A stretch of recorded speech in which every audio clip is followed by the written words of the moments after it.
Hi guys, welcome to How to Library. Today I'm going to show you how to change your language on Discord.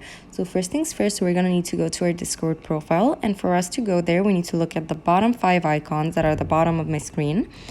And the icon that is on the bottom right corner, the little icon with our profile picture, we're going to need to click on that one.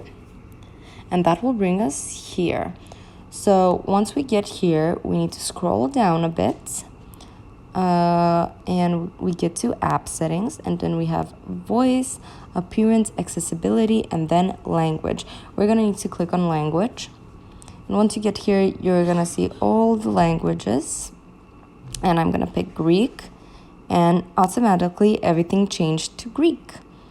So I'm gonna switch back to English, and that's about it. That's how you change your language in Discord. Thank you for watching. Do click the like button if this video helped you, and subscribe to our channel for more helpful videos. Bye guys!